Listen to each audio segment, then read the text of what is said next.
In São Paulo, the rain finds every crack.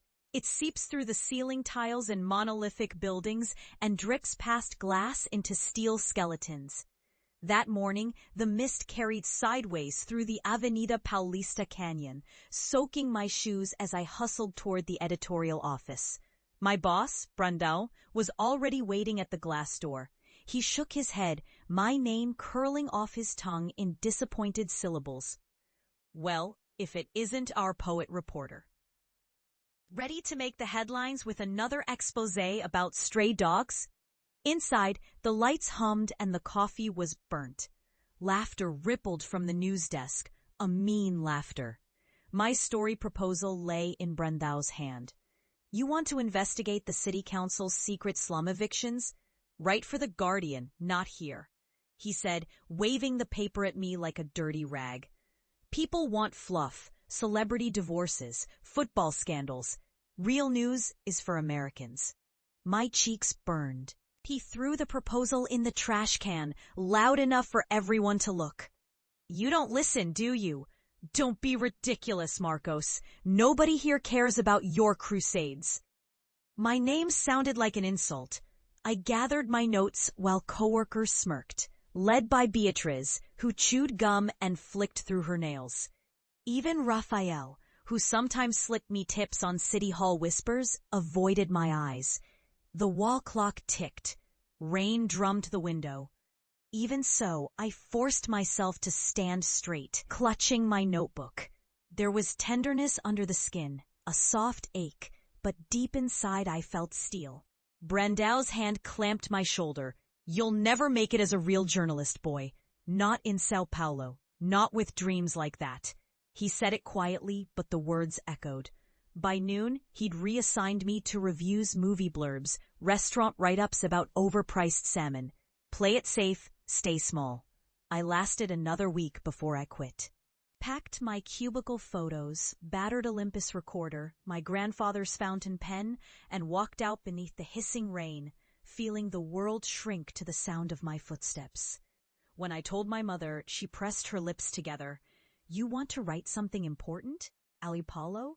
Ay, menino, wake up, you're not famous. My sister Clara laughed. Next he'll say he's moving to New York, maybe Paris. With what money? At home, my father sat quietly with his shoe polish, cleaning the same pair for the 50th time. It's good to dream, Marcos, he said, but don't forget where you come from. When cousins visited that weekend, I heard the jokes in the kitchen. Marcus wants to save the city, one uncle said, slapping his thigh. He'll end up like Batista, living with his parents at 40, writing obituaries. I wrote every night, turning anger to ink. Submitted stories everywhere. One editor's note, scrawled in ink, stays with me. You're talented, but São Paulo doesn't work that way. Months became years. Sometimes, between freelance work and tutoring English, I sold stories to international newswires under a pseudonym, Chico S. Estrada. No one recognized the byline, but my hunger didn't wane. Instead, it sharpened my vision. The riot police at Praça da Sé, the mothers sleeping in their shop stalls, the blood on rain-soaked cobblestones after a protest. My family asked less and less. If I brought up journalism at Sunday lunches, silence followed. One day, Clara nudged her boyfriend. Better to stick to something normal.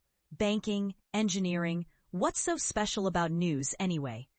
But it was special.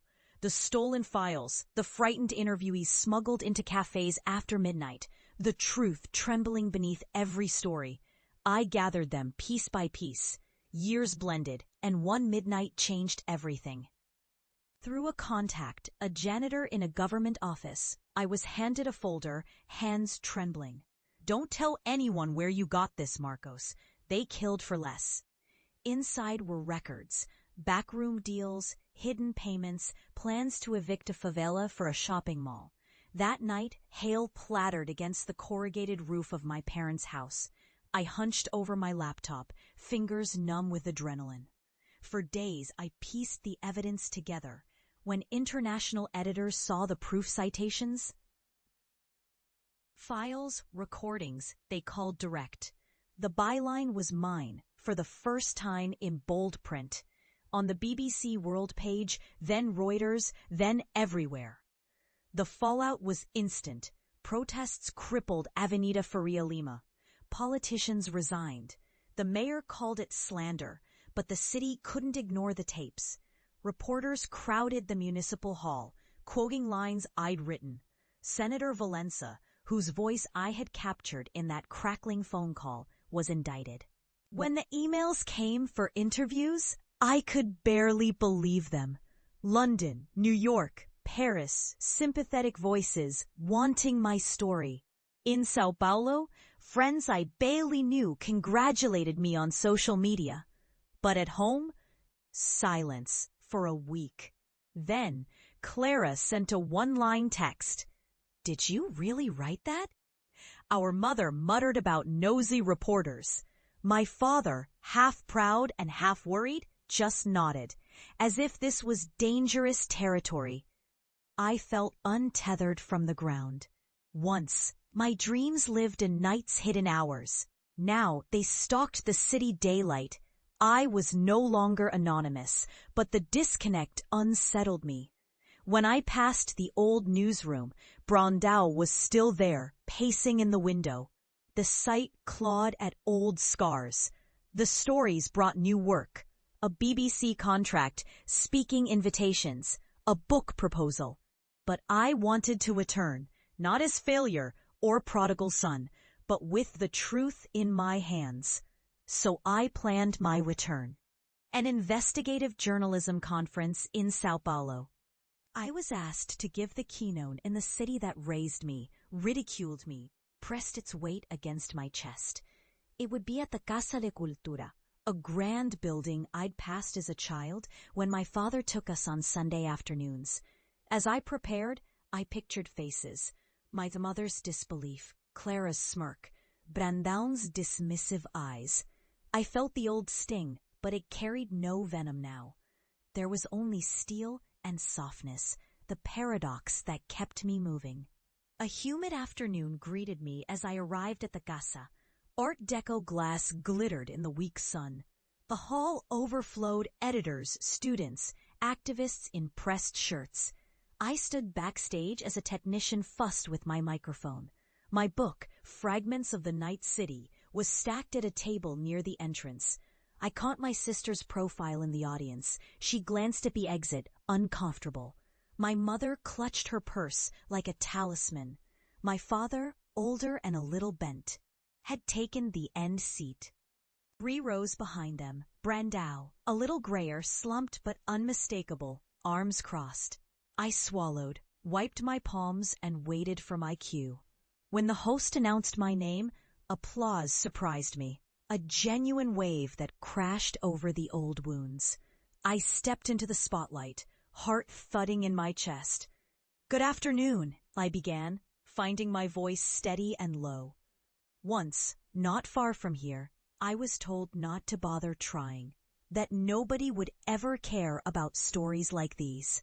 I told them about stolen nights, sweat-soaked, afraid, but driven to document what others wanted hidden. About mothers who lost homes, families torn by empty promises. I played one of the secret recordings, Senator Valença's voice, crisp and unmistakably damning. The room hushed, as if oxygen had left. Every face forward, even Brandão's. Cameras flashed. I let the silence hang. The proof was concrete, unedited, undeniable. My story, once ridiculous, now pulsed in the city's arteries. "I am not here because I was smarter or braver," I finished. "I am here because I did not listen." The applause lasted. I scanned for my mother's face-wet eyes, trembling hand to her lips. Clara looked at the screen, unable to hide surprise. Even Brandão, for a heartbeat, stared, empty. No jokes, no sneers, only the quiet admission of defeat. Afterwards, at the book table, students lined up for signatures. Friends I hadn't seen in years passed me pats on the back. My family waited at the side, isolated by awe. Clara spoke first. I never thought this is actually, you did it. I smiled, my mouth dry. I did. Our mother reached out, brushing a curl from my forehead as she hadn't since I was small. I'm proud, she whispered, voice trembling. My father, silent and solid, shook my hand, a single firm squeeze that said everything. Later, you proved me wrong, he mumbled. The city needs these stories, more than I ever thought. That was all, but it was enough. Outside, the evening light cut through the clouds, golden and sharp. The city's endless skeleton sprawled to the horizon. I walked out beneath the lamps with my family, every footstep echoing in the hall behind me. There was tenderness, finally, threaded in the steel, a warmth that comes not from forgiveness, but recognition. I had returned to the city that shaped me, bruised but unbroken, and I was home.